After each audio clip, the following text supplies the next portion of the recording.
We turn now to El Salvador, where concerns about human rights violations are growing as the government enforces a brutal 30-day state of emergency that temporarily suspends several constitutional protections. The Salvadoran President, Nayib Bukele, said Monday that in the first 9 days of the state of emergency, police have arrested more than 6,000 people accused of being in gangs. Salvadorans have taken to the streets to protest police abuse. It is a great injustice. In the case of my family, it was my niece who was unjustly taken from her home without an arrest warrant or anything, because supposedly she is the partner of a gang member. El Salvador's Judicial Assembly approved the 30-day state of emergency, or state of exception, following reports of 62 homicides attributed to gangs on one Saturday alone at the end of March, the most violent day in El Salvador in at least 2 decades. Salvadoran lawmakers passed the decree at 3 a.m. That's 3 in the morning, following demands from President Bukele, whose government has been accused of abuse of power and human rights violations. This is Salvadoran human rights activist Celia Medrano.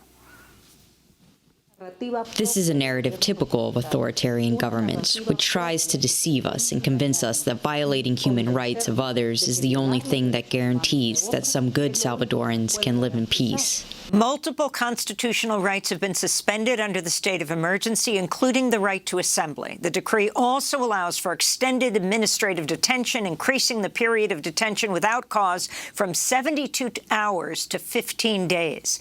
The president also ordered a 24/7 isolation and lockdown of accused gang members currently in prison. For more, we go directly to San Salvador to speak with Nelson Rauda, reporter for the award-winning Central American independent online newspaper El Faro.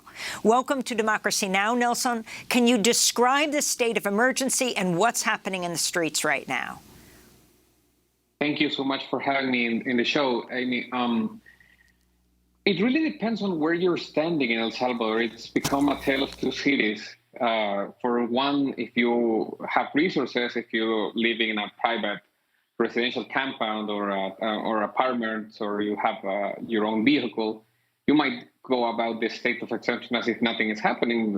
Restaurants are open, discotheques, clubs, concerts, this kind of stuff. The president has emphasized that. On the other hand, for I think the majority of the country, which comes from the lower income population, it's been difficult. It's military checkpoints and police checkpoints and stop-and-frisk and 6,000 detainees, as you have said, 6,000 detainees in the last 9 days, which will soon create a huge bottleneck in the judiciary system. It's not a judiciary system that's large or has grand capabilities.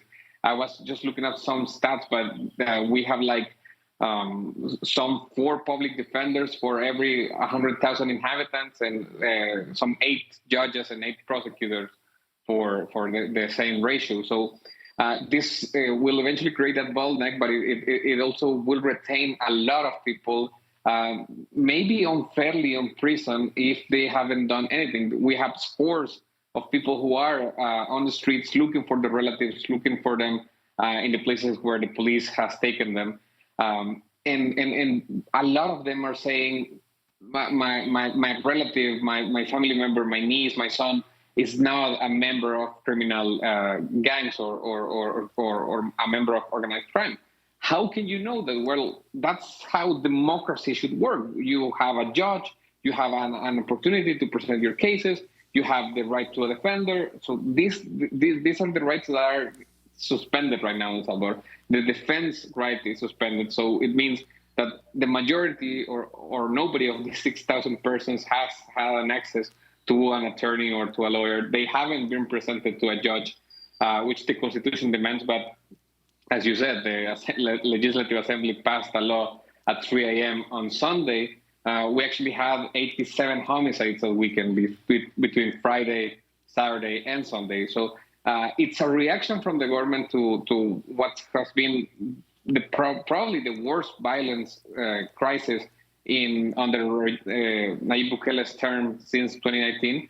But it's also a response that goes back to what mostly every Salvadoran government has done since the end of the Civil War.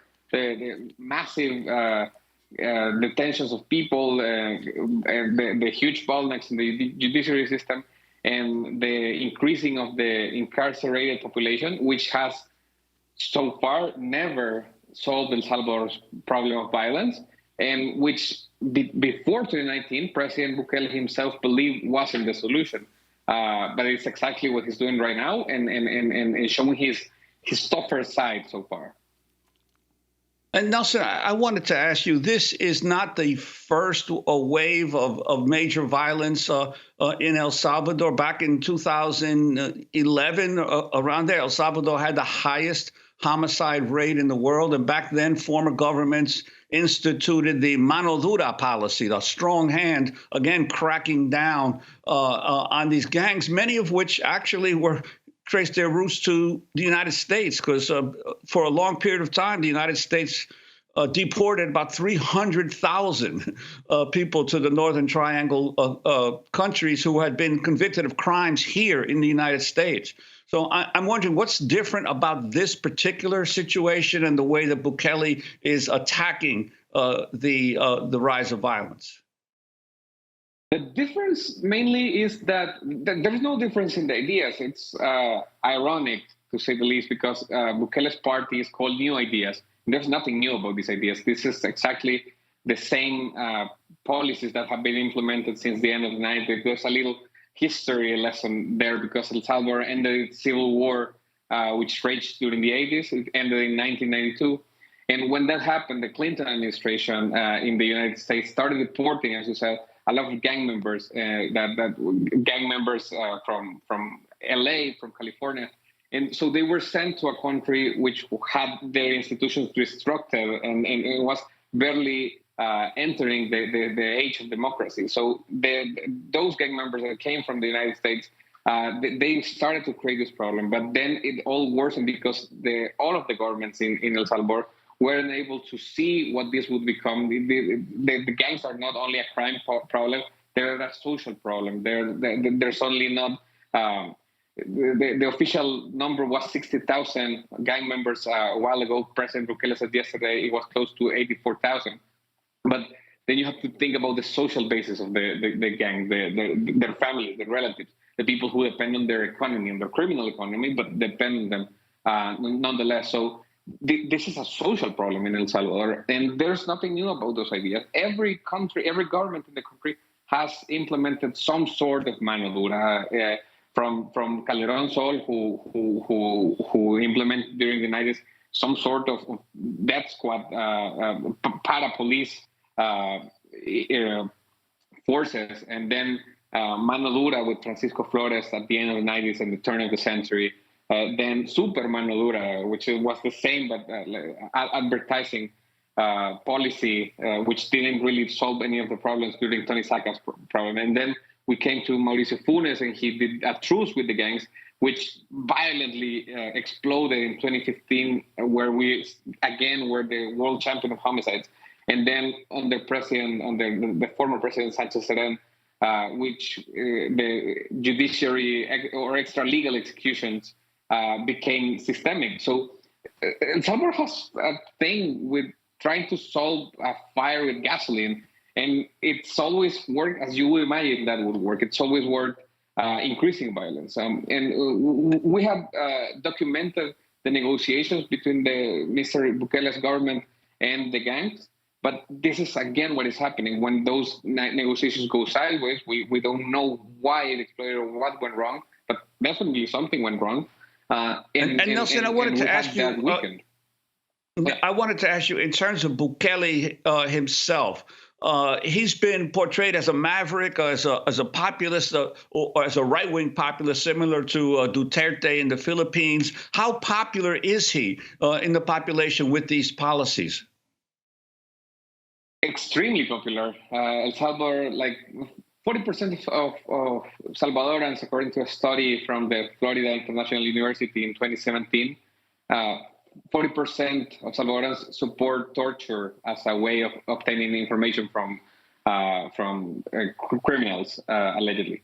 So these are not unpopular measures, and you have to understand that While gangs are a social problem, but they have caused a lot of pain to a lot of families. So people, in a way, they like to see the police, manhandling criminals. Or recently, a video has gone viral about some policemen or soldiers stomping on their boots in the neck of a criminal. And this is not something that's going to cause an outrage on the population, at least not in the majority. People think that it's okay because this is, I think, engraved in our culture, like the violence and maybe the impunity. So this is popular, but with the arbitrary detentions and this kind of things, I think he is doing some kind of damage to his bases. He's always been very popular with the lower income neighborhoods.